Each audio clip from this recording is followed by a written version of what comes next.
Salam, Namaste, Adab, and welcome to today's event. Today we are going to hear Dr. Laurence Gautier. She is not unknown to us anymore. She appeared earlier also, I think 6 months back. And along with her, we welcome to Dr. Julian. Sorry if I pronounce wrongly, Levisque and Professor Margaret Ferno. Today we are going to hear Jamia Millia Islamia as a Gandhian institution. And the introduction is given by Dr. Julian and the concluding remark by Professor Margaret Ferno. So let us hear what Dr. Julian says about Jamia and the speaker. Thank you very much. I'm delighted to be introducing Dr. Laurence Gautier today. As I've known Laurence for quite a few years now. I apologize for my broken voice. I've been slightly sick in the last few days, but I hope I'll still be understandable.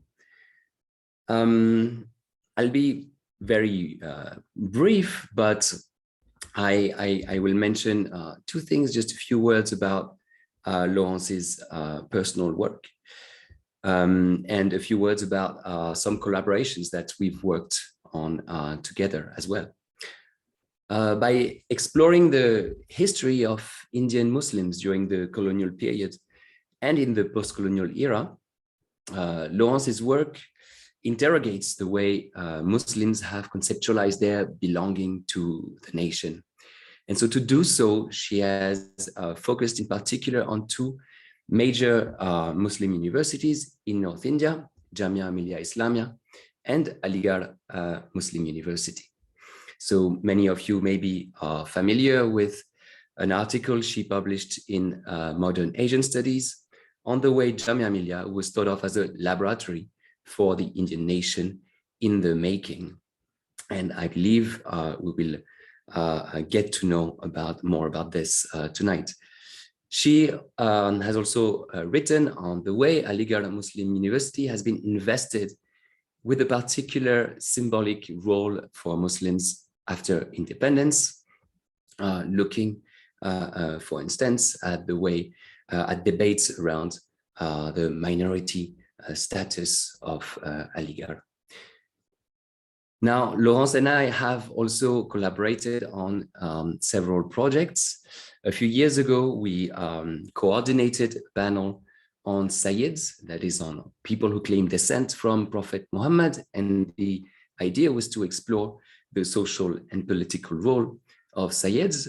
This led to the publication of a special issue in which the set of articles throws light on the ways in which belonging to the sacred lineage of the Prophet may combine, overlap, or conflict with a broader Muslim political identity.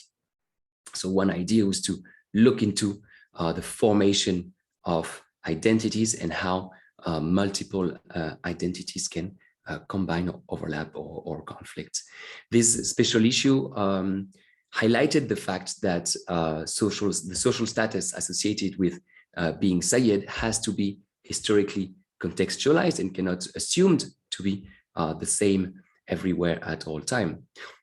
And so more recently, we have been working on a different project on a biographical database of the leaders or office holders of several Muslim organizations in India after independence.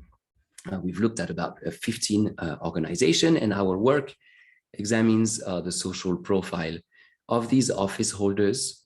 We seek to delineate a group of spokesperson for Muslims in the context of India's particular form of secularism.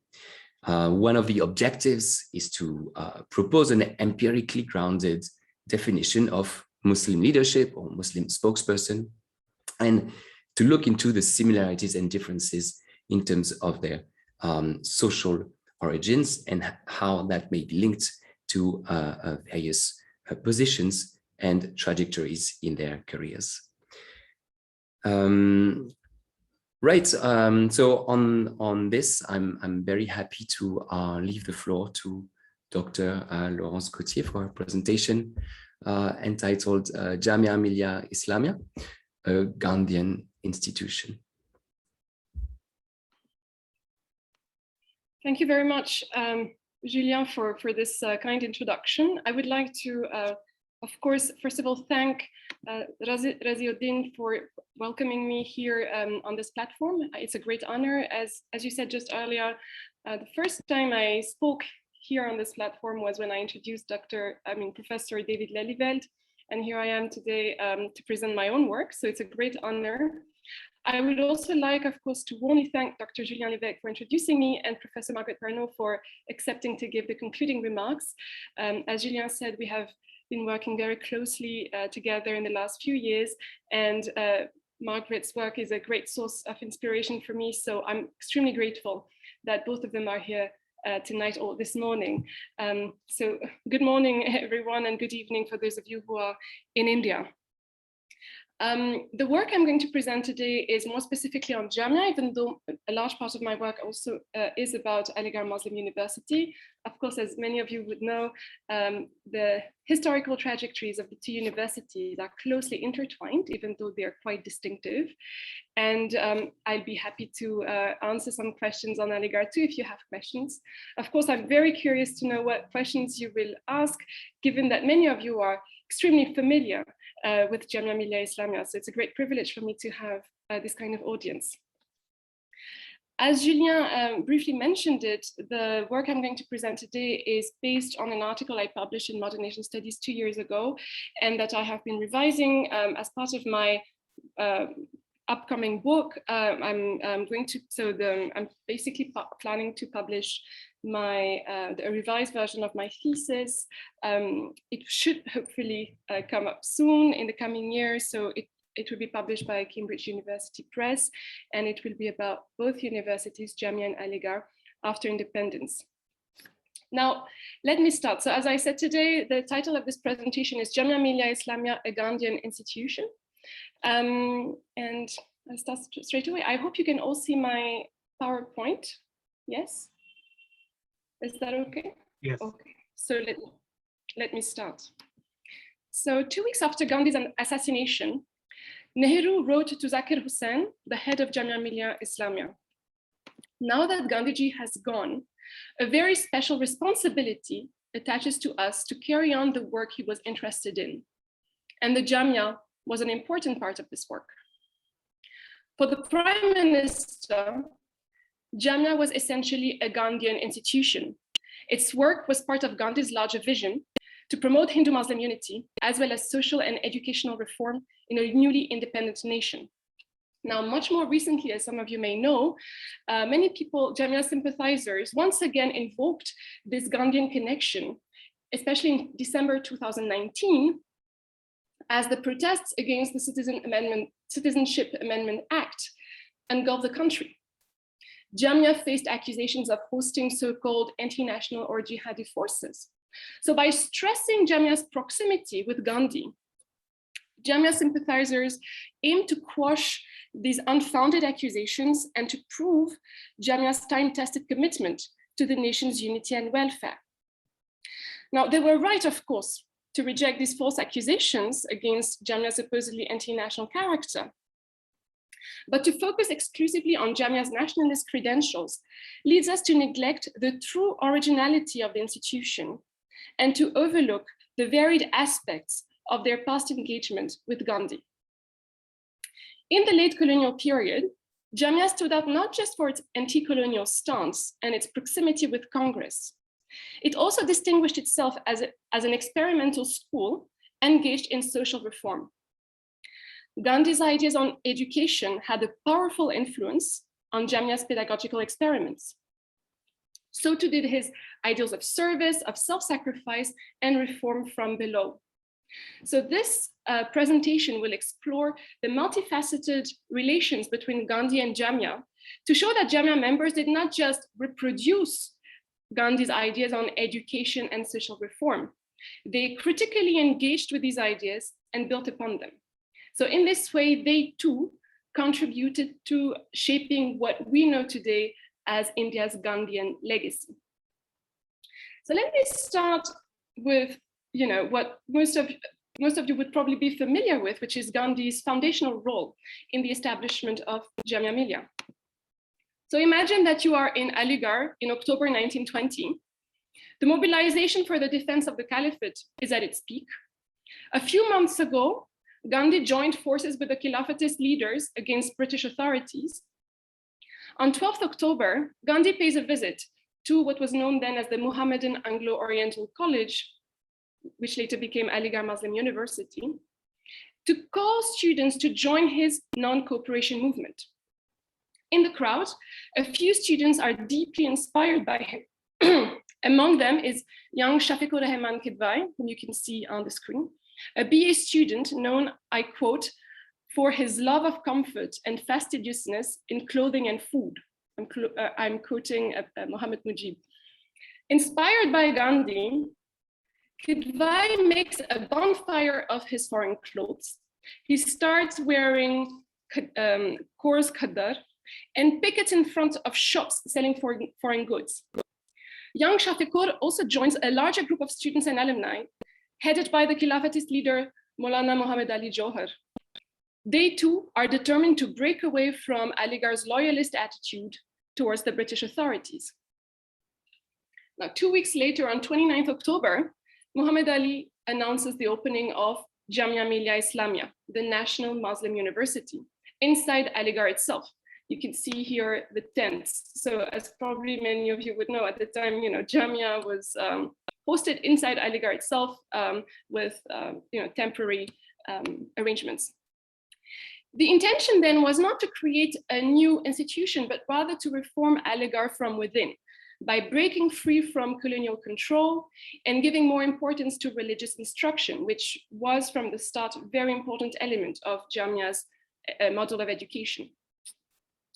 For several years, this plan actually failed. As probably you would know, Ali and his supporters failed to convince a majority of teachers and students to join them, if only because many students and teachers at Aligarh were very reluctant to abandon the financial support of the colonial authorities for understandable reasons. As a result of this, the failure of this first plan, if you want, for several years, Jamia's future remained very uncertain, especially after the end of the non-cooperation movement and the abolition of the caliphate. So in this critical phase, Gandhi continued to act as a guardian of sort. He quietly raised about 25,000 rupees among his friends to support Jamia. He was also present in 1925 at the meeting of Jamia's foundation committee, when Hakim Ajmal Khan decided to bring Jamia from Aligarh to Delhi. Now, let me say a few words about the close personal and political bonds between Gandhi and Jamia members. Over the years, Gandhi developed close bonds with Jamia faculty, including Zakir Hussain, Mohammed Mujib, and Abid Hussain, who gave the institution a new momentum after they returned from Germany in the mid-1920s. Gandhi would pay impromptu visits to Jamia as a friend or a close relative would.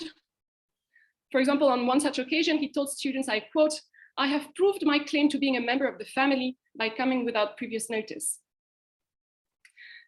Another proof of his family-like bonds with Jamia was that he sent one of his grandsons, Rasik Lal, to study at Jamia, and his son, Devdas, taught Hindi there from 1928 to 1930. Gandhi remained a powerful source of inspiration as a role model and as a political leader. Abid Hussain, for example, saw him as a guide, I quote, on a pilgrimage of national service and service of humanity. Please remember the word service. You will see that it's absolutely crucial in the relationship between Gandhi and Jamia.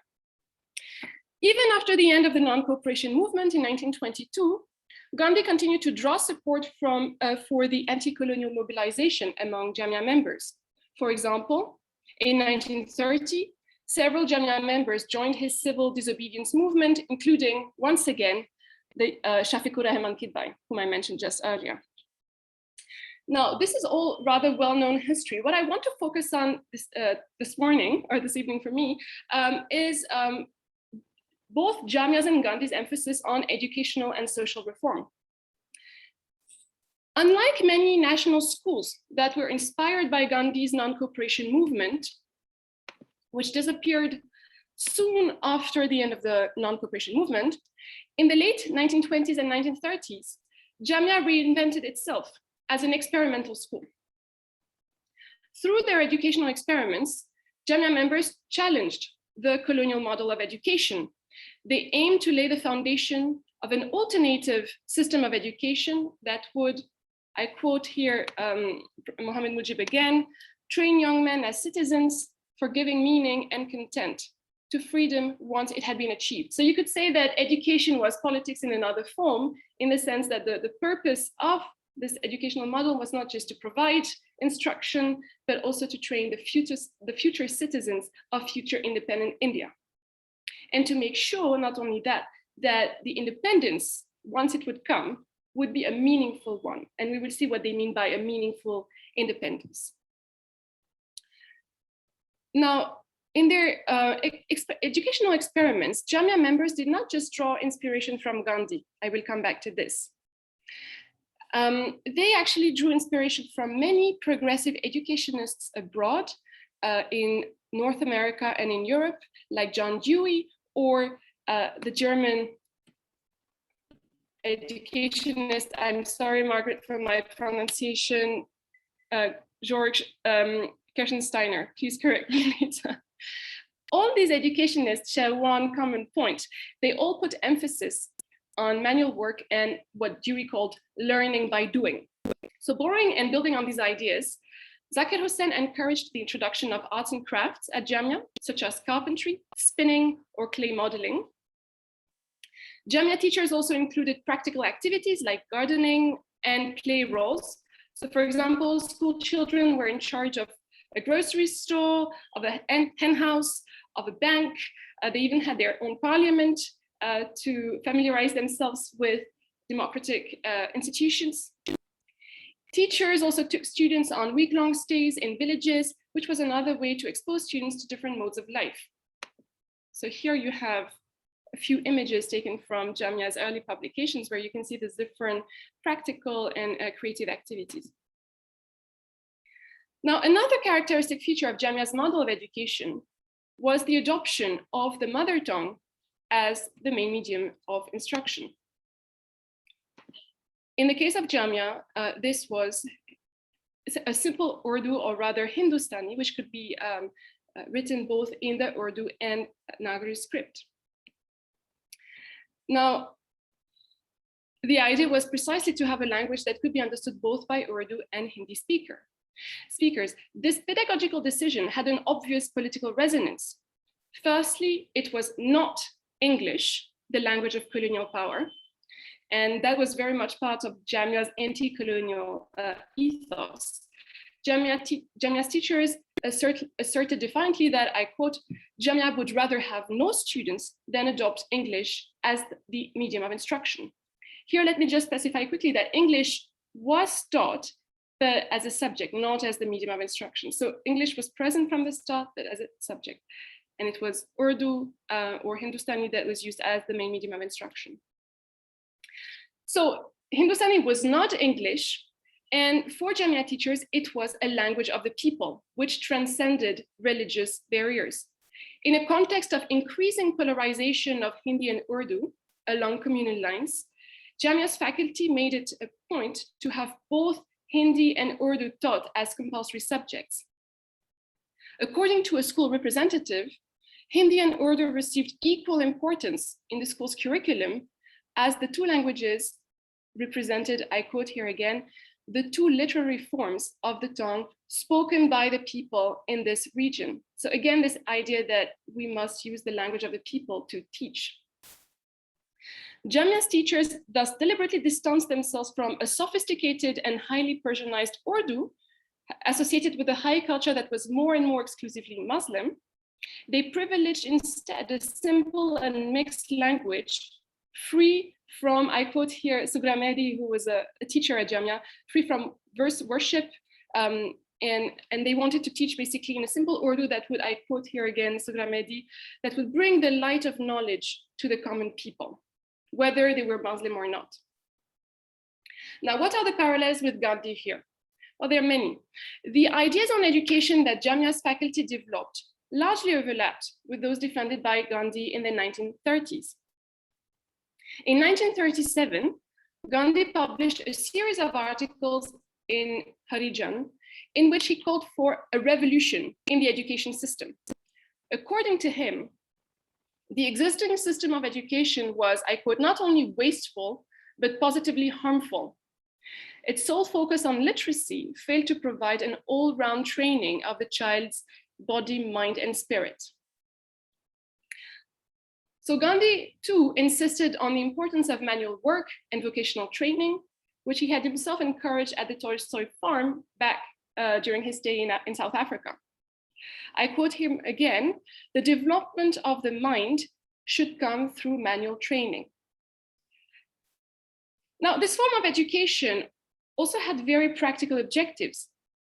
The objective was to prepare students for employment and to revive village-based crafts in order to, I quote Gandhi again, ameliorate rural conditions and to check the expansion of an industrial order, which Gandhi considered to be deeply alienating.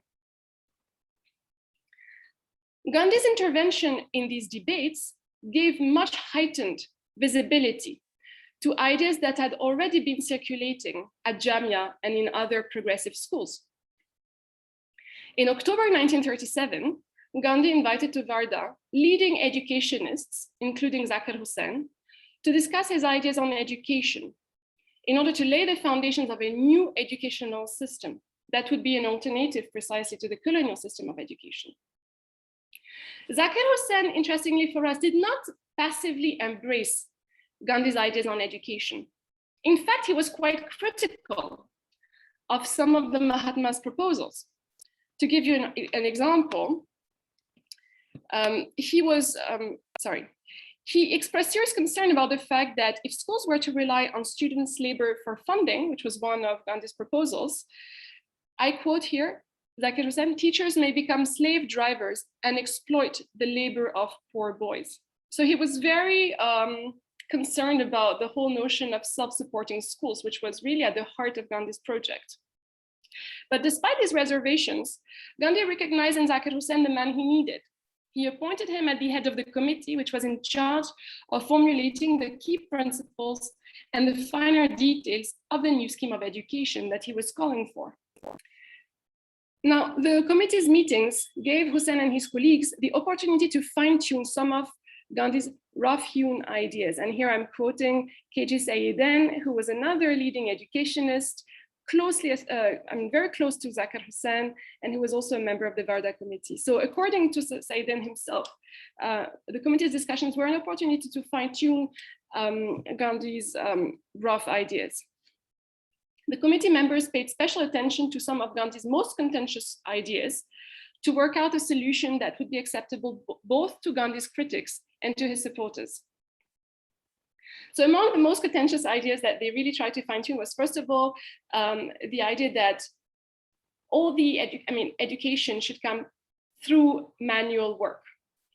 So these educationists stressed the connection between intellectual and practical work to avoid, I quote Sayeden again, turning schools into little factories of spinning and weaving. So the whole point, they argue, was precisely to keep, and here I quote them again, to keep as their principle of the development of the intellect through handwork. The second contentious point that they really tried to fine-tune was precisely this whole question of self-supporting schools. So while Gandhi considered that this was an essential aspect of the scheme, the committee wrote, I quote, "We wish to make it clear that we consider the scheme of basic education to be sound in itself. Even if it is not self-supporting in any sense, it should be accepted as a matter of sound educational policy and as an urgent measure of national reconstruction." So what was essential for Gandhi became, they did not remove completely the idea of self-supporting school, but they made it, less important, incidental, not essential. The committee further elaborated on points that had remained implicit or tacit in Gandhi's declarations, notably the ideal of citizenship that teachers were supposed to transmit to their students, which was defined here in terms of service to society.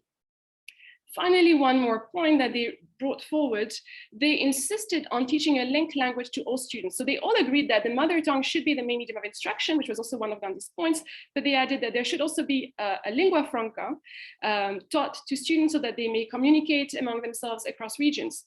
And in their minds, Hindustani, written both in the Nagari script, was to be this lingua franca.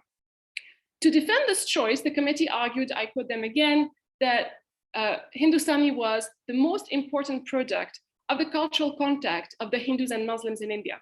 So here you can see already, that there are very strong resonances between the ideas developed by the Varda committee under the chairmanship of Zakir Hussain and the ideas that had already been developed at the time at Jamia. Thanks to his position at the head of the committee, Zakir Hussain was able to play a key role in the reformulation and the extension of Gandhi's ideas on education. For Mohammed Mujib, his colleague, I quote, "It was only in the form in which Zakir Hussain presented it that the Varda scheme would have been acceptable to those who were not Gandhi's followers, but were seriously concerned with educational reform." So according to him, Zakir Hussain really, acted as a kind of bridge between progressive educationists who were inspired by progressive educationists abroad and were sometimes a bit reluctant with some of Gandhi's ideas, and Gandhi's fervent supporters. Now, the adoption of the Varda scheme in 1937 really bolstered Zakir Hussain's stature as a leading figure in the field of basic education. It also gave heightened visibility to Jamia's educational experiments. On top of this, in 1938, 1 year after the Varda committee, Hussain was appointed at the head of the Hindustani Talimi Sangh, the organization which was based in Gandhi's ashram in Sevagram, which was meant to promote basic education across India. Jamia members developed close ties with the organization. So besides Zakir Hussain, some of his closest colleagues like Professor Mujib and Abid Hussain, as well as his friend KG Sayidan, all took an active part in the Hindustani Talimi Sangh. Some of the meetings of the Hindustani Talimi Sangh also took place at Jamia, and it was Jamia's responsibility to publish the Urdu version of Nai Talim, which was the magazine of the Hindustani Talimi Sangh. So there seemed to be a very strong partnership between Jamia and this Gandhian organization, at least in its early years. Through these different initiatives, and thanks to their collaboration with Gandhi, Jamia thus came to be seen as a key actor in the emergence of a national alternative to the colonial system of education, which was premised upon the idea of basic education. So basic education meaning a system of education that focuses on primary and secondary education, a form of education that is accessible for all and that relies on a medium of instruction should be the mother tongue, and that relies, on manual work. So Jamia not only spread Gandhian ideas on education and social reform, they also took an active part in shaping these ideas. Now, I've just mentioned social reform. So both for Gandhi and Jamia members, the transformation of the education system was to be part of a larger project of social reform from below. As Mujib would say, it was part of Jamia's attempts to prepare for a meaningful independence. So the idea was not just to acquire political independence, but to reform society so that we arrive at a more just, inclusive society once India gains its independence. The new scheme of basic education was, I quote here again, the committee to help to drive away illiteracy, poverty, disease, dirt, insanitation, indebtedness, and many other ills which prevailed in Indian villages. So quite an ambitious plan. The scheme also questioned the hierarchy between intellectual work, which was usually associated with the elites or with the upper caste groups, and manual work, which was more commonly associated with the lower castes. And this is why Krishna Kumar argues that Gandhi's scheme involved, I quote him, a radical restructuring of the sociology of school knowledge in India by making manual work the heart of the educational project. So for Krishna Kumar, there's something deeply subversive about the scheme that put manual work at par with intellectual work. One may, however, qualify the radicalism of Gandhi's socio-educational agenda. Handicrafts were not always associated with the lowest groups in the hierarchy of castes, as Kumar seems to suggest. Gandhi, for instance, tended to privilege spinning, which could be associated with the Brahmin caste because they had to spin the sacred thread for themselves. So he privileged spinning over other forms of handicrafts like pottery, which were more closely associated with the lower castes. So some caste biases thus continue to infuse Gandhi's reformist agenda. In a similar way, at Jamia, teachers did criticize the ruling classes for maintaining a strict hierarchy between mental and manual work. But this does not necessarily mean that they aim to completely undo these hierarchies.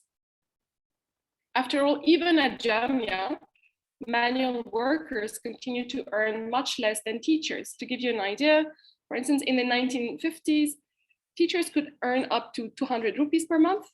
The gardeners would be paid 50 rupees, the cooks 20 to 40 rupees, and the sweepers 10 rupees. So there was still, a hierarchy. But it is true that if you compare them, and here I won't give you the figures, but if you compare this with the differences of salaries that you had at Aligarh, there was clearly an attempt at Jamia not to erase completely, not to abolish completely hierarchies, but at least to contain them. And even if they did not necessarily advocate for radical social reforms, Jamia authorities did try to take into account the needs of non-elite students. Professor Mujib, for example, adopted a very pragmatic attitude by saying that craft education, which is at the heart of Jamia's project, would help Jamia students get a job in a workshop or in industry. So you could see here that they were not just addressing the elites, but also people from less privileged backgrounds who would want to take up jobs in workshops. Through the introduction of manual work, Jamia teachers thus tried to develop a form of education that would be relevant not just to the ruling classes, but also to ordinary Indians. And it is also with this objective in mind that Jamia prioritized not just basic education, but also adult education, that is education for adults who are semi-literate or illiterate. In 1938, Shafiqur Rahman Kidbai, Gandhi's admirer, founded the Idara Talim Tarakki, so the Organization for Education and Progress, to pursue this objective. The Idara established several centers in lower middle class neighborhoods near Old Delhi, as well as in the rural belt around Jamia Nagar. I mean, we may forget this easily today because Jamia is very much part of, Delhi's urban landscape. But in the 1930s, Jamia was not. It was actually in the rural outskirts of Delhi. And so Shafiqur Rahman Kidbai, developed some of his centers in the rural outskirts of Delhi, close to the villages that were surrounding Jamia. Much like Gandhi, Idara's workers tried through their educational activities to promote social reform, starting at village level. In the village of Khizrabad, for instance, they tried to convince different sections of the village to join their literacy classes in order, I quote, to induce a new conception of intercaste relation. So here again, you can see that like Gandhi, their objective was not to abolish caste altogether, but rather to promote more harmonious relations between different caste groups. Yet another distinctive feature that brought Gandhi and Jamia members together was this emphasis on the notion of service, which I mentioned earlier. In many ways, Zakir Hussain and his colleagues, as well as Shafiqur Rahman Kidbai, define their work in terms of service. Jamia's life members, for instance, pledged to serve the institution for at least 20 years with a remuneration which would not exceed 150 rupees per month. Students were to serve the school community in many ways, so they participated in cooking, in cleaning, in gardening, and even sometimes in the construction of buildings. Unfortunately, I do not have the picture here, sorry about this. And these activities, these service activities formed an integral part of Jamia's educational project. To give you an example, in the 1950s, Jamia's Institute of Arts Education published a prospectus indicating that, I quote, "Only those persons shall be admitted who are prepared to participate in community cooking, cleaning of the rooms, and any other work relating to community life." Now, this was yet again a way to question social and caste hierarchies. The prospectus added, persons believing in caste discrimination or untouchability shall not be admitted. But it was also, of course, a way to inculcate among students a sense of devotion to the community, of devotion to a social end, to quote Professor Mujib, which was a notion that resonated much with Gandhi's message of self-sacrifice. So Jamia's service ethos drew inspiration from Gandhi, but it also drew a direct and very explicit inspiration from Islamic principles. In a document published by Jamia Scout Association, the author argued that the association's purpose was, I quote, to serve humanity according to the teaching of Islam. And they defined this notion of service as a form of worship. In a similar vein, Zakir Hussain argued that Muslim schools based on Islamic ideals were, I quote him, to fill the hearts of young men with such a passion for social service that they shall deny themselves the sleep of peace as long as there is slavery and poverty, misery and ignorance, disease and immorality, pettiness and despair around them and their homes. So the removal of these ills for Zakir Hussain constituted a religious duty for Muslims. And in many ways, the service ethos was also a way to break away from the increasing polarization, from the increasing communal polarization in Indian political life. The removal of the moral and social ills that Zakir Hussain mentioned was considered both as a religious and a patriotic duty. As Zakir Hussain would say, it was to be performed both for the sake of religion and country. So through their service ethos, Jamia's faculty combined loyalty to Islamic principles with a firm attachment to the nation's common good, which transcended religious differences. In this way, Jamia's members firmly held on to the ideal of a unified Indian nation, even at the time of partition. Now, there are many things to say about Jamia's commitment to the unity of the nation. I won't say much about this today, in the presentation, but I'm happy to answer questions. I'll just say a few words. So, as many of you may know, during the partition riots, Jamia's members took special initiatives to promote reconciliation between communities. For example, some of Jamia students opened a school to both evacuee and refugee children near Old Delhi. Jamia teachers also hosted refugee children, Hindu and Sikhs, on Jamia's campus. Jamia's teachers often cited Gandhi again as a role model in these actions. For them, he epitomized the spirit of service and self-sacrifice. For example, Zakir Hussain, on the occasion of Gandhi's birthday on the 2nd October 1947, spoke of Gandhi as a servant of God and a true friend and benefactor of Muslims. So at the time of peak violence in Delhi, as partition riots were really, were having devastating impacts on the capital. Jamia members again reiterated their strong connection with Gandhi's ideals. Much like Gandhi, they not only put forward this idea of service, they also tried to convince Muslim residents to stay, invoking self-sacrifice in face of violence. In a speech that Zakir Hussain gave again on the occasion of Gandhi's birthday, he said, I quote, "You might get killed, but your sacrifice will not go to waste. You will play your part in saving the city." So you can see how really this notion, not just of service, but self-sacrifice was at the heart of Jamia's ethos and was seen as a way to redeem the nation and preserve, come what may, the unity of the nation, even in the face of terrible violence. Now, Gandhi's assassination in January 1948 did not put an end to the strong connection with Gandhi's legacy at Jamia. With the construction of a new independent nation state, Jamia's teachers were determined to continue to cultivate shared ideals of Hindu-Muslim brotherhood, as well as educational and social reform. They hoped to play a bigger role in the reform of the national education system now that the government was in the hands of the Indian people. So in the colonial period, Jamia did not get any support from colonial authorities precisely because of their anti-colonial stance. But now that independence had come, they were very much hoping that they could build a form of partnership with the authorities of the newly independent Indian state. So at first, Nehru's advent to power seemed to provide favorable conditions for Jamia to play a bigger role in the development of national educational policies.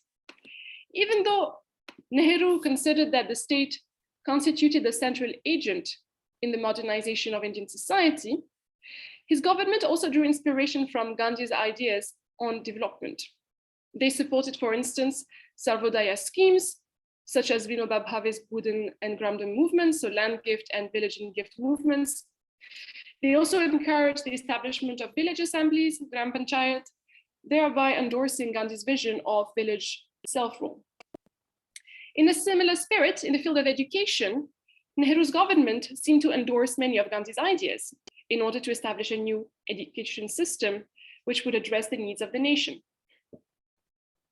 Like Gandhi and his Jamia allies, Maulana Azad, who was the first education minister of India, insisted on the need to transform the education system inherited from colonial rulers. He himself emphasized the importance of basic and adult education and surrounded himself with prominent educationists who were favorable to progressive educational methods. And among them was K.G. Saiden, whom I mentioned several times and who had worked with Zakir Hussain on the Varda scheme, who joined the education ministry. So within this new framework, Jamia appeared as something of a pilot institution. Immediately after independence, Maulana Azad proposed a special grant both to Jamia and to Tagore's Vishwa Bharati to carry on their experiments in education. In 1948, the University Education Commission also suggested that given its location in a rural area and given its outstanding work, which is the words used by the commission, the Jamia's outstanding work in the development of basic education, the commission argued that Jamia should become one of the first rural universities in the country. Jamia teachers made special efforts to expand their social and educational activities in rural areas precisely to respond to these expectations from the government. In 1952, they established an Institute of Rural Economics and Sociology to conduct research in the villages around Jamia. They also participated in government-led initiatives to promote community development programs. And these programs, again, were inspired by Gandhi. It was the idea that we should encourage villagers to participate in self-help activities. So in this way, after independence, Jamia became part of a larger movement led by state institutions to promote education and constructive work in the Gandhian style. Their collaboration with Nehru's government seemed to symbolize the partial integration of Gandhi's ideas in the Nehruvian project of state-led development. And I will soon finish, but I want to finish on the ambiguities actually of all this, because despite the government's Gandhian rhetoric, and despite the close relations between Jamia and Congress leaders, especially Nehru, Jamia actually received very little support from the government. For years, Jamia struggled for its survival for lack of financial means. This was partly due to the fact that some teachers at Jamia were reluctant to ask the government for more financial support. They were afraid that this might hamper their autonomy. And remember that Jamia had a very deeply rooted autonomy because they were built against the colonial state. So some of this remained even after independence. But Jamia's difficulties also reflected at a deeper level the ambiguities of Nehru's government vis-à-vis Gandhi's legacy. Even though the Ministry of Education made it a priority to promote universal basic education, in practice, the Ministry of Education suffered from a lack of resources, which jeopardized the implementation of these plans. Moreover, state-sponsored constructive work programs soon lost their momentum. At Jamia itself, the government withdrew their support from the Rural Institute after they had themselves encouraged the development of rural education at Jamia. So you can see that despite the state's Gandhian rhetoric, Nehru's government continued to privilege a model of development, which was essentially based on industrialization and on technical and scientific education, rather than on constructive work and basic education, especially in rural areas. In that sense, the limited support they offered to Jamia reflected more largely the difficult integration of Gandhian ideas as part of the Nehruvian project. One could say, well, maybe the government is not so keen to support Jamia's experiments in basic education or in social reforms, but they could maybe have supported Jamia as a symbol of national integration, especially at a time when Nehru was trying to promote an inclusive conception of the nation, where Muslims were recognized as full-fledged citizens. Jamia in many ways could have been a perfect symbol for that, because it was well known that they had resisted the Muslim League demands for Pakistan and had continued to promote a conception of India as a composite nation. So it's quite paradoxical that the government did not try to support Jamia more, especially that, since Jamia developed that service ethos, which brought together loyalty to Islam and attachment to the nation's common good. So in many ways, Jamia had great arguments to help Nehru's government promote national integration. But paradoxically, as I said, Nehru gave little support to Jamia's efforts to promote transcommunal reconciliation. I suggest that part of the reason may be that for Nehru, Jamia was primarily a Gandhian institution.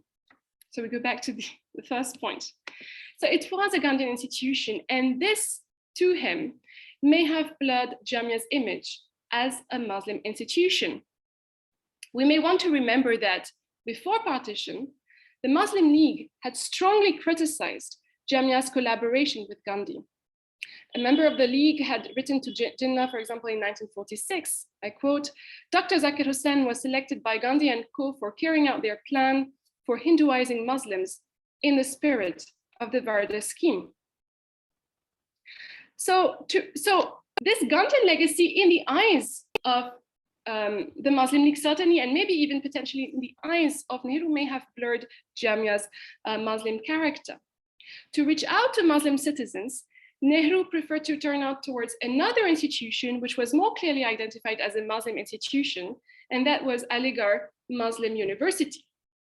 Now, again, this may be a bit paradoxical, because even though we all know that there was absolutely no political homogeneity at Aligarh, it is true that in the 1940s, large sections of the teaching and students' body did support the Muslim League.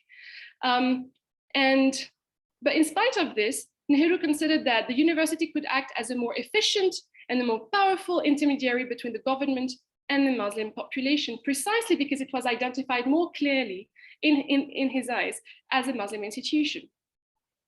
Nehru thus implicitly subscribed, like colonial authorities before him, to the idea that Muslims formed a separate community, a community that had to be rallied to the national project. And that's what he tried to do at Aligarh Muslim University. As some of you may know, in 1948, he appointed Zakir Hussain, so the head of Jamia, at the head of Aligarh, precisely with the, his objective was precisely to make sure that Aligarh would become a symbol and an instrument of national integration.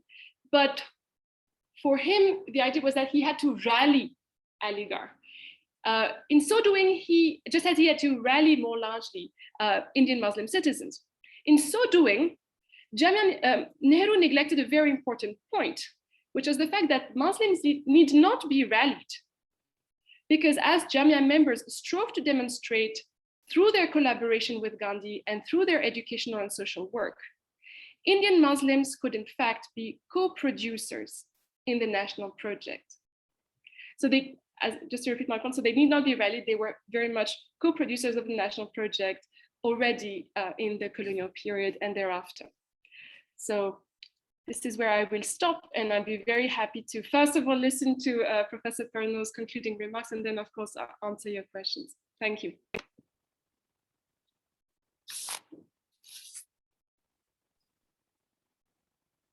Yeah, I hope she Yeah. So now, yeah.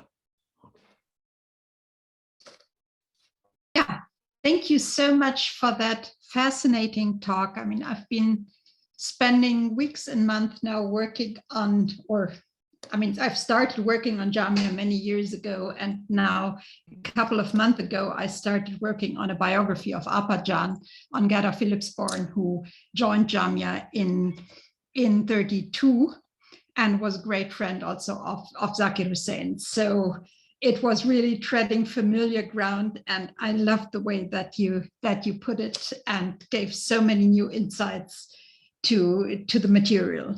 So I have a couple of questions for you and perhaps some observations. The one is I'm not sure when and why did this shift towards primary education happen. So at the time that Zakir Hussain and Mohammed Mujib and Syed Abid Hussain left for Berlin, they left a university. So Jamia Millia was basically a university project. By the time they came back, it became a primary school.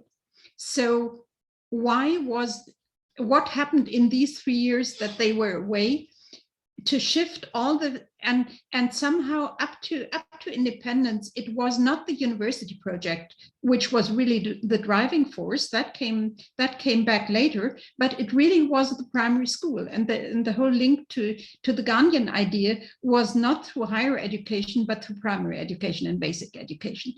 So I found a lot of material on how this primary education worked. I did not find the reason so far why this shift happened. So I'm sure you can tell us much more about that. Then the second point, I completely agree with you on the language policy. But then if you look at the writings of the first generation of the Jamia people, and especially if you look at the Jamia Risala, and also at some of the texts that the leading Jamiites produced, I'm not so sure that was really Hindustani. So I'm really struggling from day to day to read that, and it's not an easy language. So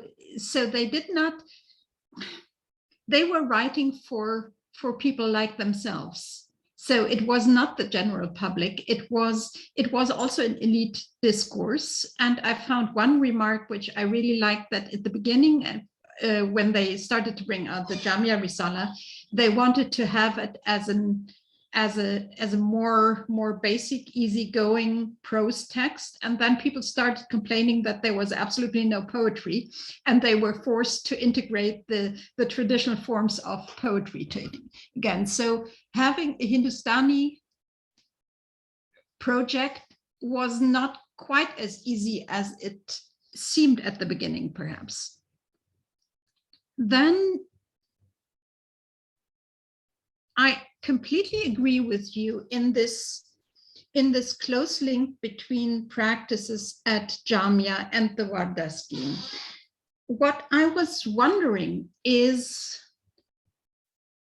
why was there no fight to keep the multiplicity of the engagement with arts and crafts that was present there in Jamia?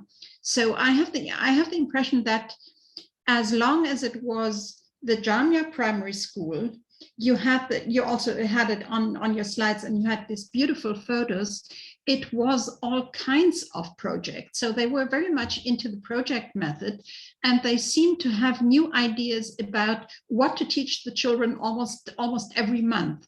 So it was clay work, it was paperwork, it was the Barban project, it was all kinds of things.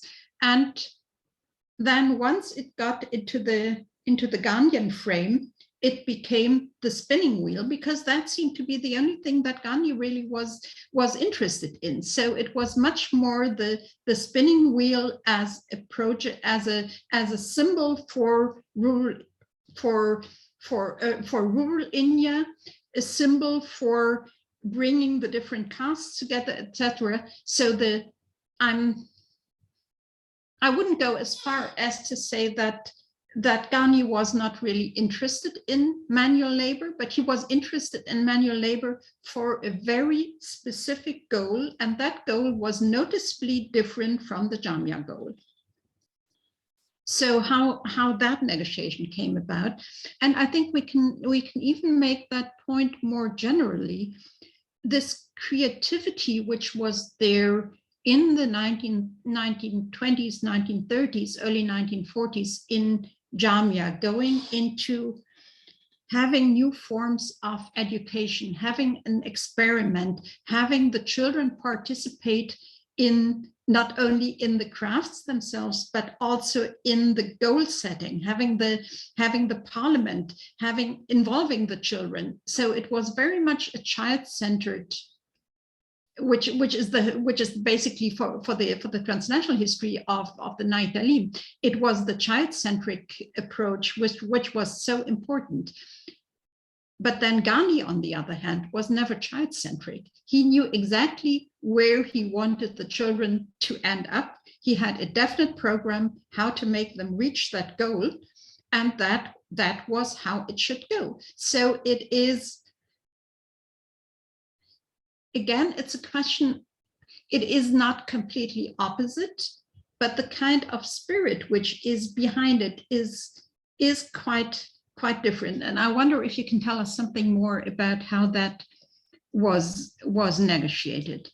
And I think in a way it goes beyond the opposition of Jamia and Gandhi. It is the perennial difficult question, how do you institutionalize an experiment? So what is so exciting about Jamia in these early days is really this quality of the experiment. They were so conscious of moving out into new territories. They were conquering the future. They didn't know where they were going, and that was what gave this wonderful atmosphere to these first decades of Jamia. Gandhi knew where he was going. And how is it possible to keep this atmosphere? So once you know which are the projects which are going to work, how do you keep the openness that a next generation or a next half generation can still conduct their own experiments? So I think that's really one of the key problems in education, and in education as a tool towards social reform, but also in making education not only a tool, but keeping it child-centric so that children can set their own goals and don't just become a tool towards nation building. And then I absolutely loved your conclusion about this too Gandhian to be Muslim. And there again, I think you can draw a long history to that, and it starts much earlier. It starts in the 19th century, even with the British, always subscribing to the more radical Muslim groups, because they know Muslims have to be radical in order to be representative, and those who are not, who are accommodating, who are cosmopolitan, who bring together different strands, somehow are never recognized as real Muslims. And it goes on to the phase that you were describing. And I think in a way we can say it goes on until the present. So it is much, and not only in India, but in the West as well. So it's much easier if you want to have a Muslim in the talk show, you have to brand him as the real Muslim. And of course, everyone in the audience knows if it's a real Muslim, a representative Muslim, that guy has to be radical. And if you have someone who is cultivated, who is cosmopolitan, then they say, oh no, he's not really Muslim because he doesn't correspond to the stereotype. And I find it so interesting that even the circle of people around Nehru apparently were not able to get rid of that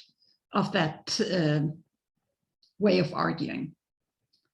But it never became as clear to me as in this wonderful way that you presented it. So thanks a lot for that. It was really an exciting talk. Wonderful, wonderful. So what we should be doing is, let's move to the second part as a question answer session. And all your questions should be first responded by Dr. Laurence, and then a question answer from the audience. But before we move, just a next coming Saturday's event, which is on the burning topic of today's India, how to face the communal situation in today's India. And two very well-known social activists and sort of politicians also, Faisal Khan, who is not the founder, actually reinventor of Khudai Khidmatgar of Basha Khan, Saradi Gandhi, and Dr. Sandeep Pandey, who is currently the General Secretary of Socialist Party of India and one of the leading educationists in India. So that will be the coming Saturday talk. And let's move back to question answer session, which will be moderated by Dr. Rafat Hussain. And first questions asked during this time will be answered, and then from the audience later on. Okay, thank you. Thank you. Thank you very much. Oh, sorry. Shall I first answer Margaret's questions? Because there are quite a few points that are already. Yeah, sure. Thank you. Thank you. So thank you very much, Margaret, for your very thoughtful comments and questions. I'll try to answer as best as I can, but of course, there's a lot, food for thought, and I'll have to think further about it. So the first question was about why this shift from a university project to primary education. You're right that in the mid-1920s, there is clearly a shift of focus from higher education to primary education. I, just like you, have not been able to trace sources where they actually explicitly explain why there was this shift, but I can maybe try to find explanations in the larger context. I think that one first point was that originally, as I said, Jamia was conceptualized as a reform of Aligarh. And Aligarh was primarily a university. And so there was really this hope that they could reform Aligarh from within. And so it made sense to first, and all these people who were at the origin part of the Jamia project were themselves, university graduates, alumni, whose focus, just like at Aligarh, was on higher education. I think that what had changed in the early 1920s was that, first of all, Jamia members no longer had this hope of reforming AMU. They clearly, understood that this was going to be a completely different institution. I also think that, as you said, Zakir Hussain, Abid Hussain, Mujib, who all went to Germany in these years, for them that was clearly a very important phase in their intellectual and political trajectory, especially in their intellectual trajectory, because in Germany they were exposed to German, educationists and education policy philosophy, where there was really an emphasis on the need to reform education from the very start, in order to have an impact on the adult eventually. And so while in India, in the colonial model of education, the emphasis was much more on not even secondary, but higher education, and primary education was conceived as the preparation to secondary and then higher education.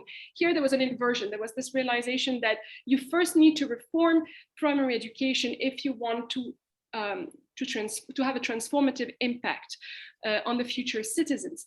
In Germany too, there was this idea that you must train not just individuals, but future citizens, but there was this understanding that you must start from the very beginning with an all-round form of education. Now, when it comes to the linguistic policy, you're right. I think that you're absolutely right with the publications like in the Jamia Risala, but I think that they were addressing different audiences with different linguistic repertoires, if I may say.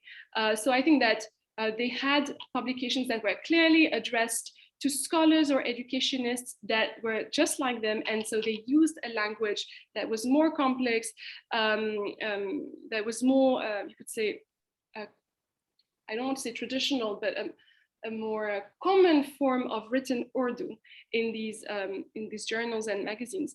But Jamia also distinguished itself with its emphasis on publications that were meant not just for educated adults, but first of all for children and also for neo-literate adults. So for example, the Idara Talim e Taraqi, which was established by Shafiqur Rahman Kidvai, published a lot of pamphlets, of very short pamphlets that were meant for neo-literate adults who would go to their centers and on all kinds of themes. So it could be on epics, it could be on religion, it could be on politics, but unfortunately, I do not have these pamphlets. I just have traces of these pamphlets and what they were supposed to say. And in these pamphlets, it is suggested that they used a simple language that could be understood by Urdu and Hindi speakers. So that's the first thing. The other thing is there was, of course, a lot of emphasis, as you know very well, on children's literature at Jamia. Jamia played an important part in the development of children's literature in Urdu at the time. There was also poetry. Now, I have certainly spent less time than you in these magazines, so you may want to contradict me on this, but I found a few poems, for example, that were published in Urdu at the time by Jamia members, including women, and some of them deliberately used a rather simple form of Urdu because with this idea that they were addressing children. So I think here that we may want to distinguish different forms of linguistic repertoires depending on who was the audience. Now, when it comes to the crafts, you're absolutely right. There was clearly a gap. So on paper, it seems that Gandhi and Jamia were defending exactly the same ideas if you just look at the key themes, but actually they were not. You're absolutely right on this. And the whole difficulty of the Varda committee led by Zakir Hussain was to kind of find a compromise between the two approaches. And of course, that was not easy. You're right to say that the Varda committee primarily focused on one form of handicraft, and that was the spinning, the takli, which was so dear to Gandhi. And it was dear to Gandhi not primarily for educational reasons, even though he did try to justify it. So he said, for example, in his justification, he said, by learning spinning, children can actually be taught about not just the manual, how you actually spin, but also about different varieties of cottons, where they're grown in different regions of India. You can talk about, the impact of the, industrial production and how in Britain, for example, and how that has affected handicrafts in India, village-based, craft industries in India. So Gandhi, in his speeches on education, did try to justify his, preference for spinning in educational terms. But we, of course, know that there were many other reasons why he was, he prioritized spinning. So one was, of course, because he saw it as a very efficient symbol of the resistance of crafts-based, village-based crafts, crafts in India, in rural India, as opposed to the industrialization coming from Britain that was seen as alienating, both because it destroyed village-based crafts in India, it destroyed jobs, but also because he more generally saw the upcoming of an industrial social order as one that was alienating for the human being. Because of the mechanization of the actions. So he saw, and of course by then, spinning was closely associated with all the imagery surrounding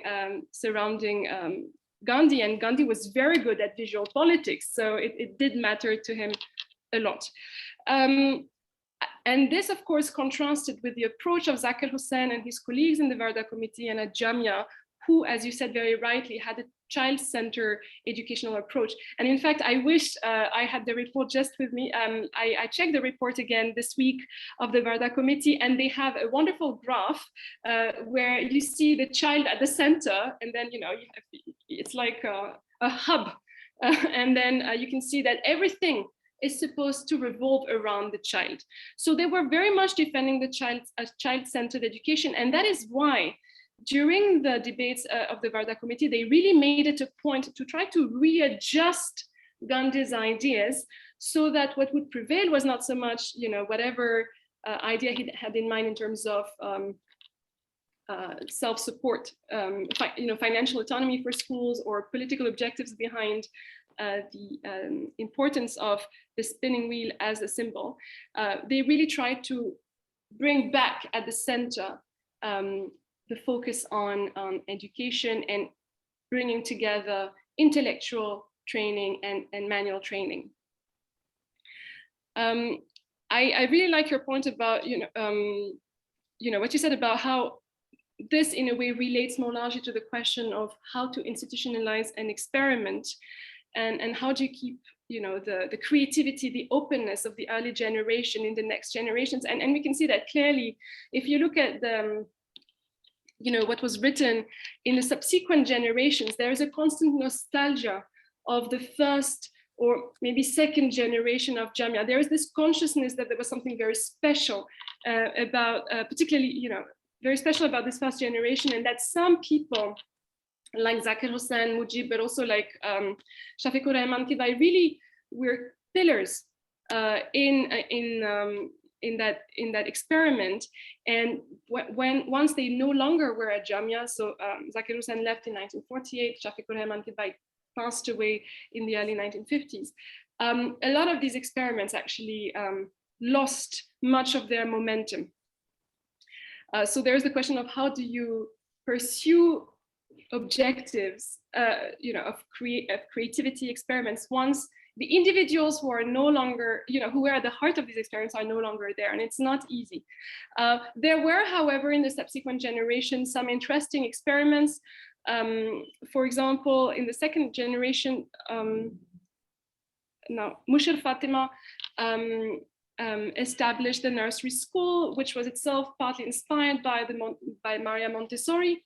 So it's not as if, there were no longer experiments, but you did not quite have the same level of momentum. At the same time, you could also argue that just like many other institutions, Jamia went through periods of slight decline and then rise again. And for example, in the late 1970s and early 1980s, Jamia was booming again, this time with an emphasis on higher education. And someone like Anwar Jamal Kidwai, for example, played a very important part in the fast expansion of the university. And he himself was quite a visionary. For example, with the establishment of the Mass Communication Research Center, this was clearly something that was quite avant-garde at the time. Now, just to finish on your last point, you're absolutely right about this tendency of the Indian state authorities to reproduce colonial stereotypes in their perception of Muslims, and even someone like Nehru, who was clearly trying to defend a vision of India as an inclusive nation state where Muslims were full-fledged citizens. Even someone like him did tend to continue, just like colonial authorities before him, to look at Muslims as a separate population to whom you had to address through Muslim institutions or Muslim spokespersons. So yes, it says something, I guess, about the strength of colonial stereotypes that have been imbibed even by those Indian state people who were very much in favor of an inclusive nation state. I think I'll stop here. I've already spoken for a long time, so I'll be very happy to take more questions. Yeah. Let Dr. Rafat handle this session, and he will ask our questions for you. Okay, thank you. Thank you, Razibai, and thank you, Dr. Gautier, for telling us the history of Jamia, and Dr. Lewisk for introducing the speaker. Beautiful introduction, and Professor Ferno for posing interesting questions, which I believe are responded to her satisfaction. So the session is open for question and answer. So you can raise your digital hand or show your interest in the chat box. So first person who raised the hand is Rudranshu Singh. Go ahead, Mr. Singh. Please unmute yourself. Well, my question is to the speakers. The question is that how can Jamia help us to reduce the impact of contemporary right-wing politics of hatred in India?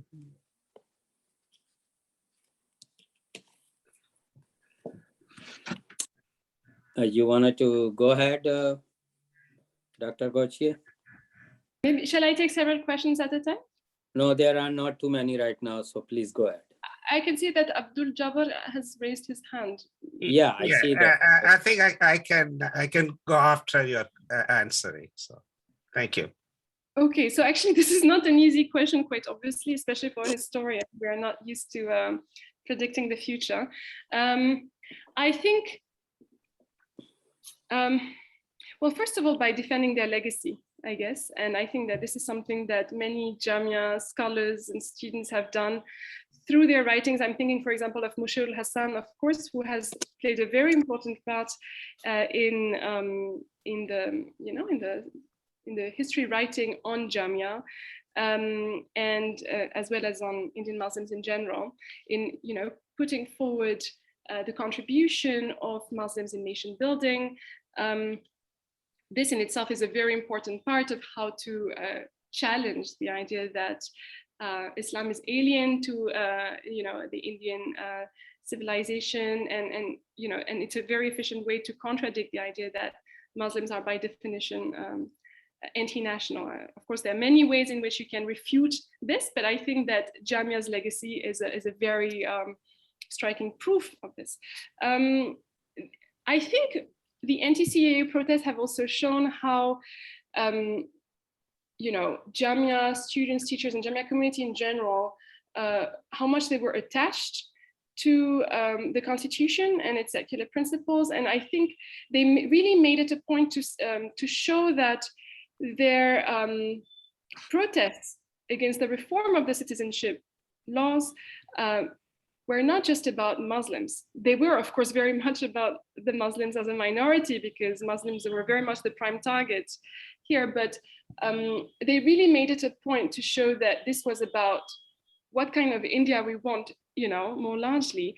And this is a matter that is also of direct relevance for other marginalized communities. For example, the Dalits. I was very struck when I visited Jamia at the time of the protest to see how frequently you would see not only references to the constitution, but also references to Ambedkar. And of course, Ambedkar is the father of the constitution, but he's also the Dalit leader. And there were many ways in which, students and teachers were making it a point to show that their fight was about what conception of the nation we want. It was not just about Muslims' position. Thank you. Thank you. I will yield my spot to Dr. Nazir Ahmed first. So okay. he'll have a lot of insights into this problem. Thank you. I don't know. My question relates to the transformation of Jamia after the 1950s, how it reinvented itself, transformed itself from a Gandhian paradigm to a modern paradigm. Looking back at the 1950s, it was an exciting period. I grew up in that period. I was a beneficiary of some of the initiatives that were taken by Nehru-Azad combination, with all the IITs going up and then the IIMs and the industrialization. At that time, Aligarh was a known entity in the educational landscape of the subcontinent, but Jamia was not. When I visited the Jamia about 6 years ago, I found it to be as modern an institution as any in Delhi. So I would like to have your perspective on how it transformed itself. Was it the creative genius of the people who came after the 1950s? Was it the structure or the processes? And what can we learn in general? Because there are so many institutions, especially in Southern India, that have come up in the last 50, 60 years that have transformed India. What can we learn from that experience so that we can adopt them, please? Thank you. So Jabbar Saab, you want to ask question or? So I think pretty much along the lines of the previous question. So this experiment actually looks like a kind of grand experiment. These people, founders of Jamia, conceived at the time. So the experiment really worked. I think they produced first president of the Muslim president, I think, in India, Zakir Hussain. Also, then I'm thinking about that experiment is still relevant in terms of the modern India. That's question was asked, I think. So what is in terms of egalitarian principles? That's what I think they kind of they are trying to conceive this the whole institution in the Islamic principles, I think. So is it still, there's a remnants of that concept is still there, or there's still the core concept? That's what I wanted to ask you about, since you have studied. For me, this is the remarkable history lesson. It's always this forum brings to me, but thank you for a wonderful presentation. Thank you. Go ahead, Dr. Gautier. So thank you for these two questions, actually more than two questions. First of all, about the transformation of Jamia after the 1950s. So from what the members of Jamia themselves would say, you know, in the very early 1950s, there was really this hope that Jamia could serve as a pilot institution, provided they would get some support from the Indian government to carry out their educational experiments. But with the lack of financial supports, their educational experiments really suffered, really slowed down, because they simply had to spend a lot of time and energy on just ensuring the survival of the institutions. And you have countless reports where, Professor Mujib, who was the vice chancellor at the time, would say, we are looking for money. There was no regular grant until quite late. And we have to host this new department under tents. And so this clearly slowed down the educational experiments at Jamia. So Jamia lost momentum from the late 1950s onwards. And I think there was also a time of adjustment as to what would be then Jamia's role in the post-independence period. Margaret Ferno spoke just before about the difficulty to institutionalize an experiment. And what was happening at Jamia is that you had a kind of tension between the older generation that was very attached to Jamia's Gandhian experiments, Gandhian style experiments, and more recent recruits who wanted to put more emphasis on higher education, who in a way thought that it was essential to normalize, if I may say, Jamia, so that, if only so that it could get more regular funding. They wanted to put more focus on higher education so that they would also get students, until the end of their studies, because what was happening at the time is that many students would only stay for primary education and then would move on to Aligarh or other institutions for their higher education. So there was this tension within Jamia itself, which made it difficult to give a new momentum from the late 1950s onwards. But it's really in the 1970s, and especially in the late 1970s, that again Jamia reinvents itself. And it's no longer the Jamia of the 1930s, 40s, quite clearly. It is a Jamia that focuses primarily on higher education, on scientific and technical education. And this push, as I said, came largely with Anwar Jamal Kidwai, even though he was not the first one, but he was clearly the one who gave the most, vigorous push to this shift to higher education. In the early 1980s, also what you saw was the mobilization of a large pool of teachers at Jamia, so not just the VC, but large pool of teachers who realized that to expand their institution, they needed more financial support. And so for this, they needed to have a proper university status. Until then, Jamia was a deemed university. It was not a full-fledged university. And so in the 1980s, you have a whole campaign that is carried out by a large pool of university teachers, by the VC, but also by some politicians in Congress, like Khurshid Alam Khan, who push for the recognition of Jamia as a central university. And in 1988, Jamia becomes a central university. And of course, that changes a lot of things, because suddenly Jamia can benefit from the direct support of the central government. And so it's very much at this time that Jamia's destiny changes, if I may say, and it's very much at this point that it becomes the modern university that we know nowadays. But already in the earlier decade, someone like Anwar Jamal Khidwai had stressed the importance of technical education. For example, he opened an engineering department. Earlier, Jamia's college was primarily focused on humanities and social sciences. So he's the one who really puts emphasis on scientific and technical education. Now, to answer the second question, how is Jamia's experiment still relevant? I think you're right about, you're absolutely right to say that this egalitarian spirit had Islamic roots because Jamia members themselves in the 1930s, 40s would insist upon Islam's egalitarian principles to defend the idea that you must treat each other as equals. And remember that many of them came from Aligarh or were familiar with Aligarh, and many would constantly draw a sharp distinction between what they called Aligarh's feudal ethos and Jamia's egalitarian spirit.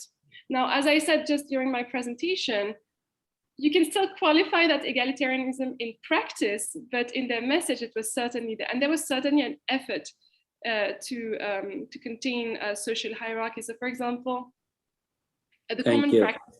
Sorry, yeah. Thank you so much. So, I will request two people now, Harpreet and Faisal Beg Saab. So, Harpreet, please go ahead. And then so Faisal Beg Saab. Rafat Saab, if I may have liberty to just add to this ongoing discussion, and please. Then I will pose my question. Okay, so it really sounds, first of all, very overwhelming to listen about the department I teach in. So you're talking about history of my department, and I teach in Department of Educational Studies, Jamia Millia Islamia. So it's interesting to hear from this viewpoint. The only thing I have to add is that I agree with Nazir Saab. I'm sorry, I won't be able to switch on my camera. Apologies for that. That, it was the larger policy of Indian education system that most of our alternatives, they couldn't survive the way they would have, whether it was Shanti Niketan by Rabindranath Tagore and my own studies with Sri Aurobindo Pondicherry School. That's my doctoral work. So I have happened to hop on all these places. And also that happens to most of the experimental schools, I would say. What happened to Dewey's experimental schools in Chicago, we shouldn't forget, And also the Gandhi's child-centeredness, the way I see it is, if I can draw it from John Dewey, which says that that individual freedom has to be socially relevant. So I think Gandhi's experiment in Jamia especially was a clear example. If we visit Premchand archives, we do see children conducted parliaments. They gave orders to the adults to, do so and so, and they initiated topics. There we get enough examples.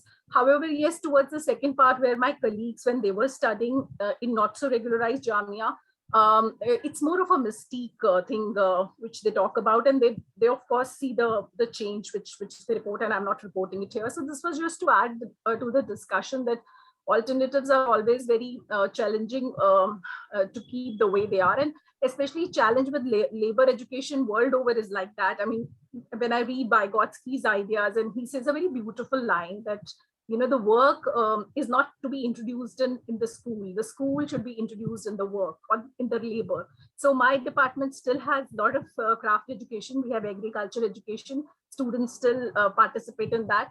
Yeah, however, we can of course improve it, and we always question it. So this was my comment as somebody teaching in Department of Educational Studies. And yes, Jamia always holds great meaning for me. I being a minority, and when I entered Jamia, I was very, very, as a faculty, when I entered Jamia, I was very happy to be that, yes, this place has so much freedom. When Delhi University was banning Ramanujan's many Rams many Rams in Ramayana, the article which talked about Ramayan's pluralistic interpretations, I was teaching it in my department. So definitely I enjoyed the freedom, and I enjoyed today as well. My question to Laurence is that, what role do you see of the community around that has come up?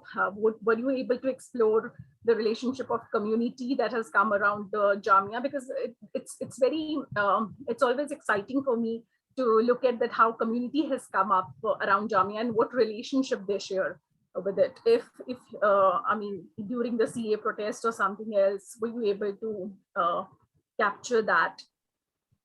Thank you, Professor. Thank you, Professor. So, Dr. Gautier, you wanted to go ahead or lump the question with other people? Maybe we can lump the questions. Okay. Harpreet. No, Harpreet Harpreet has just asked her question. I've asked my question, Professor. She already did, so you have to ask Faisal, I guess. Okay, Faisal Beg Saab.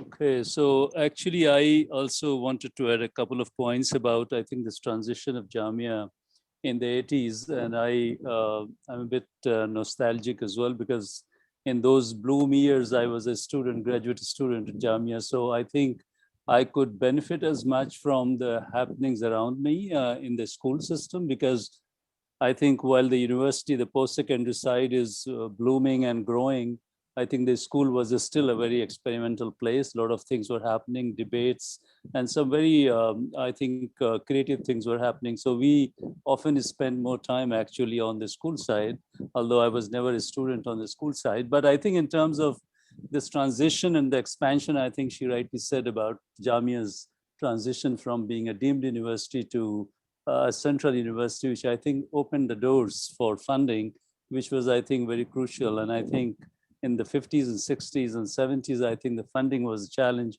and Jamia functioned pretty much from, I think, very old structures, dumpus and things like that. So I think one or two maybe additional points might be the collaboration. Actually, I think the funding opened the collaboration with the various departments of the government. The Department of Science and Technology, for example, they funded several activities.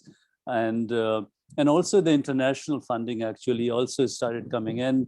I remember that the Mass Communication Institution was built with support from the institution that I worked for, which was the Canadian International Development Agency, CIDA, which through York University actually provided all kinds of support, technical support.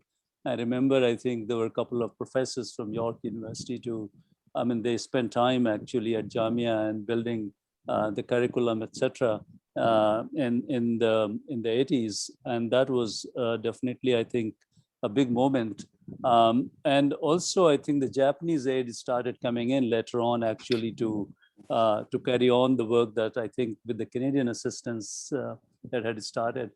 So I think that transition, and I'm glad that I think some of the work that was done actually in the 80s and carried through in the later years, and I think my one point is that Jamia probably had undermined previously some of its own resources, which I think when the time came, Professor Mushirul Hassan, for example, I think he provided brilliant leadership in terms of, collaborating with the government, getting the additional funds, and I think carrying on with a whole range of, I think, recognitions.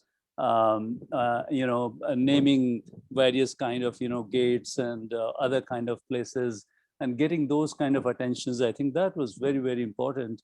And I remember that when he was a professor, the way he was hounded for a lot of different things. And later on, the kind of work he did. And people earlier didn't realize how scholarly, as well as, I think, the kind of leadership that he was capable of providing, he did. So I think that was another element I wanted to bring. But my question is, where do you see Jamia going in the next 10, 15, 20 years as India is kind of, transitioning socially, politically in a big way? There are a lot of things. And I know that I think it's very, very difficult to, and I think navigating, by the leadership in such circumstances is very important. And I think the current leadership is doing that job pretty well, being in the kind of, somehow balancing it out and managing. But I guess the new education policy, I think, which emphasizes a lot on skills development, etc. And I think Jamia started its experiments, with the skills development. Do you see Jamia getting into that mode once again, playing leadership role in some ways, demonstrating? Thank you, Faisal Saab. Thank you, Faisal Saab. So let's see. Please go ahead. So I will try to answer this question. Thank you very much, first of all, for your comments and for your additions, because they're really interesting for me. And they're very insightful. Harpreet, could you just specify your question? When you ask me what was the relationship between the community and Jamia, are you talking about the university community? Or are you talking about the neighborhood? I'm talking about the neighborhood, because that is so well, that is close ties with the university. I'm talking about the neighborhood, sorry. No, that's a very good question, because actually I think from the start, when Jamia was, as I said, in the rural outskirts of Delhi, already at the time there was a very clear effort to engage with the surrounding communities. And so, for example, the work of the Idara Talimi Taraqi was clearly rooted, in this relationship between Jamia members and the communities. The villagers in Okla and in other villages nearby were, in a way, the first beneficiaries of Jamia's educational policy, particularly in adult education. And of course, now the situation has changed considerably. Jamia is now Central University. It is in Delhi, in the capital, which has itself boomed. And more importantly, the nature of the neighborhood around Jamia has changed quite a bit. Jamia Nagar was known earlier primarily as a teacher's colony, and now increasingly it is known as one of Delhi's main Muslim belts. And in the perception of Jamia, there's clearly a difference. But what remains, however, is this kind of engagement with, you're probably much better placed than I am to speak of contemporary, the contemporary situation. But what strikes me at Jamia is that it has very porous boundaries. If you compare it to Aligarh, for example, which is a much better, demarcated campus, at Jamia, you're constantly in and out, and so the boundaries between Jamia and the neighborhood are much more porous, which means that sometimes it also results in tensions. So, for example, there were huge questions around land encroachments at Jamia, but it also means that on repeated occasions there's an effort to engage with the community. For example, at the time of the anti-CAA protest, it was very striking, where you had Jamia students protesting not just in front of Jamia's gates, but also at Shaheen Bagh, for example. In 2008, when there was the Batla House incident, again, this was the occasion for the neighborhood and the Jamia community to come together.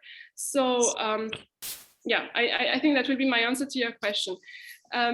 Now, to Faisal Saab, for your question, so you're absolutely right about the importance of the 1980s in the transformation of Jamia and the role of collaborations, including with international institutions. You were talking about the Mass Communication Center. That's an excellent example. Anwar Jamal Kidwai was not the only founder in the institution. You could say in many ways that his Canadian counterparts, so Margaret and James Beveridge, were also co-founders in many ways of that center. At least they played a very crucial role.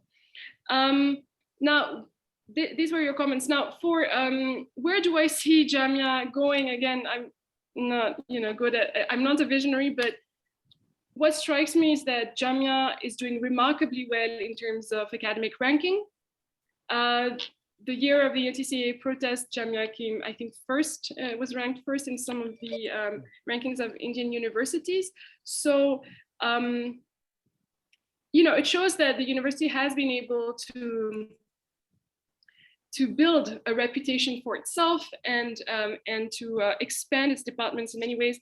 I was looking at the figures recently, I think that you have 16 of Jamia's scientists who are part of the top 2% of most cited scientists in the world, according to Stanford.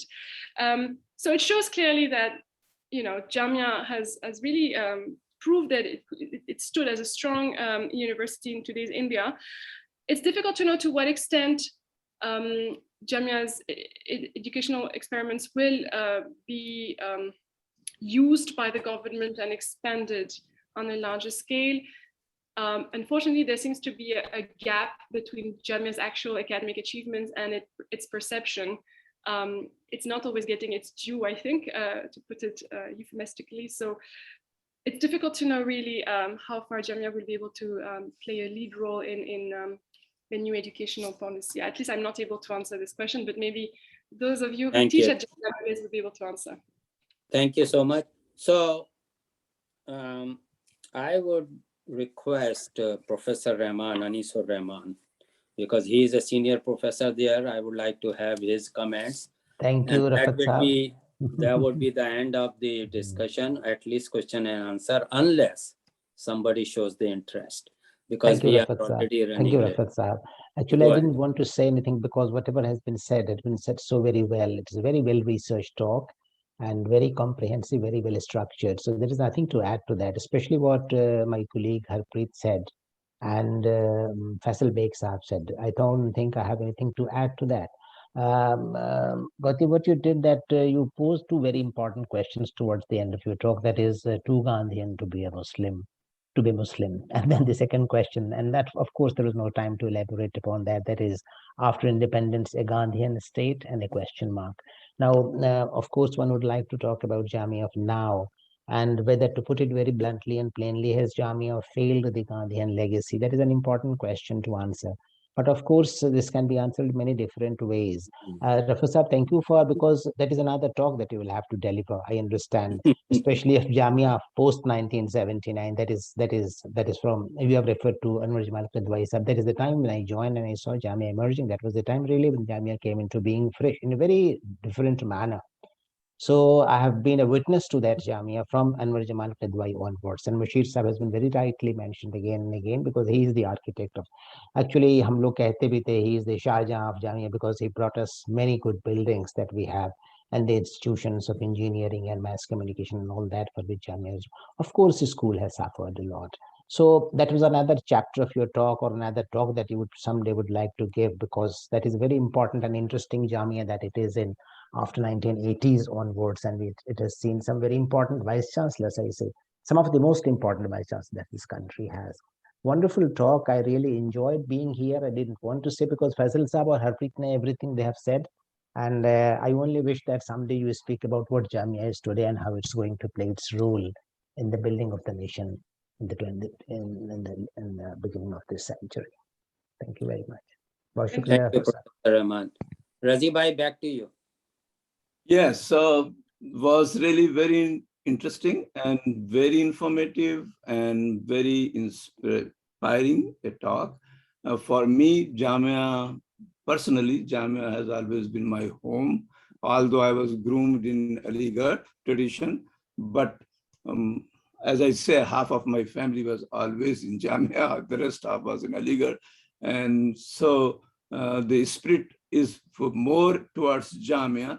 And I'll say that Muslims should be seen more and should act more as Gandhian, to look as a cosmopolitan mainstreamers rather than as individual identity of Muslim alone. Even Nehru faltered on that. So I think a lot of Muslims have learned that concept and that spirit, and Jamia still displays it.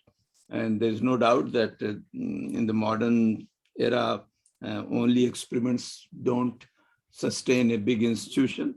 So Jamia had to grow, and it has grown that much that now it is ranked as A triple plus, which is considered as the best institution, which is a remarkable journey to Jamia. The way I remember going to Jamia's only original building, the Maktab, and now I get lost to that Jamia's huge gates and all those. So Jamia is a remarkable place. We can learn a lot from Jamia's modern side, as well as Jamia's spirit, which still is there. I think its students on a national level, for any new concept, they are the first one, just like JNU, just like Calcutta or anywhere. They are on these streets, or they at least debate, they are engaged people. They write a lot in the national newspapers. You see Jamia's teachers participating a lot. So Jamia remains a very valid place, and especially a good experiment for Muslims. In spite of all the bad things happening to them, still there are very nice places and comfort, from where you can draw the comfort. So I'll ask you again someday to come and put Jamia back again on the modern Jamia, post 80. That would be great. That would be great. That would be. Yeah, thank you. And obviously, I'm going to put now Aligarh Muslim University also on the services of Aligarh. Undeniable. I mean, if any institution in India, not India, in entire subcontinent, if Muslims have really created any big thing, and the benefits or its side effects also, it is the Aligarh Muslim University. There's no doubt about it. I mean, there's no doubt about it. That's too huge an experiment of Sir Syed or other Muslims. Thank you very much. Now it is officially finished. The session. You can chat around, and if you want to leave, please leave. You have been engaged here for more than almost around 2 hours. That's good enough. It is late for you. Yeah, once again, Professor Gautier, Dr. Levesque, and Professor Ferno, thank you so much for your time. Much appreciated. And thank you everyone for attending the session. Thank you. Amir bhai, bahut khamosh hai. You. I was about to put Amir bhai on the spot. Actually, I had raised my digital hand, but for some unforeseen. So you have the chance now. The question was for Professor Parnu. I don't know whether she's still around or she left. No, she left. Oh, well, she mentioned about she's working on the biography of Apajan. And that was sort of nostalgia for me, because growing up in India as a child, my father he subscribed me for Piyam Talim for me, which was a child magazine for the children. And in that I used to get too. And really? Yeah, I used to, Apajan used to write it on that. And apparently she was a German lady who was brought to Jamia Millia by Dr. Zakir Hussain. I don't know what happened after that, whether she lived there or died there, or she went back to Germany. I was very curious now. She actually died, if I may just add, because I also looked a bit into her role. She passed away actually, I think in the 1930s or early 40s, before independence, that's for sure. I think maybe she had cancer. I mean, she had a disease because of which she passed away, but she remained at Jamia until the end. And yes, and you're absolutely right. She was very close to Zakir Hussain, and so she came to Jamia primarily because she knew she had met Zakir Hussain in Germany when he was a student there. And she was very impressed by the Jamia project as well as by Gandhi's ideas. She was also one who was very influenced by Gandhi. So she came to Jamia, and she's the one who was in charge of the small children at Jamia. Yeah. Thank you. Actually, great. Dr. Zakir Hussain's great granddaughter was also attending, but she left. Otherwise, I could have asked her to do something. Yeah, she always in every event, but she certainly was here, and perhaps was very happy to hear all that about Zakir sir. All right.